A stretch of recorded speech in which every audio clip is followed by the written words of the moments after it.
So there were obviously a lot of candidates for winners and losers this week. We had to narrow it down to a few. So Bill, who's your winner for the week?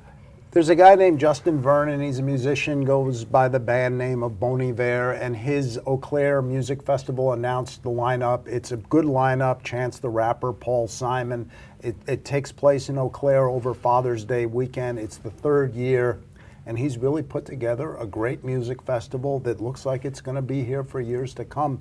It's an extraordinary thing from a musician, so good for Justin. To Paul Simon, Wilco, just amazing lineup. So.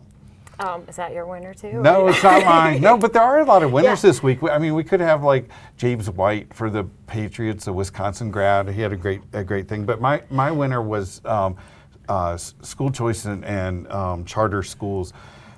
It reminds me, I mean, obviously they're a very close vote for DeVos to get approved, but it sort of reminds me of the old joke about what do you call the guy who finishes last in his medical school class? You call him doctor, and it doesn't matter. She's now secretary, and that's very much her focus. And in the state budget, Scott Walker office also put a lot of money, more money into charter schools and to voucher schools.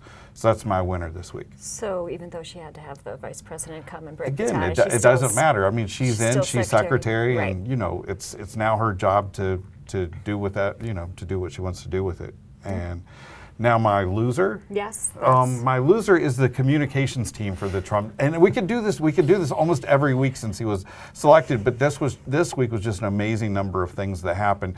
Help me out with some of these. You had the. I'm not going to help you out. That's well, like you had Sean Spicer. McCarthy as Sean Spicer. Sean Spicer. I was just recently confused Orlando and Atlanta. You like had 3 times, I think. Kellyanne Conway.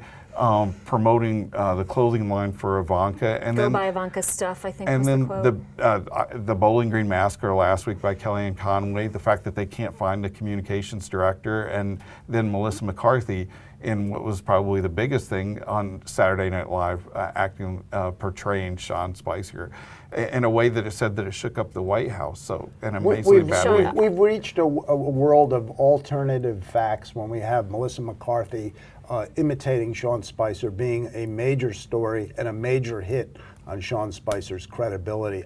I've never seen anything like this. No, none of us have ever seen anything like this.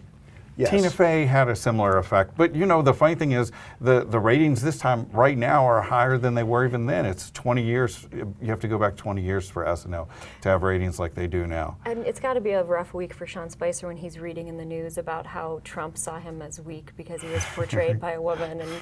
And for your new boss, that just can't be a comfortable position to be in. And my loser of the legislative Democrats. I mean, is there a more just irrelevant bunch than you know? Normally they would be called the opposition party. Now they appear just to be the observer party. They can't even play their Scott Walker bingo anymore. They did get a call out. They got a call out, which was hilarious. And you know, it really I've never seen an opposition party in a democratic society. I've been over to societies in Eastern Europe, but I've never seen an opposition party in a democratic society so irrelevant to the process. It's just stunning to me. So I'm going to post something this afternoon. The Republicans have put together their own bingo game for the Democrats in the legislature. So we'll see what that looks like.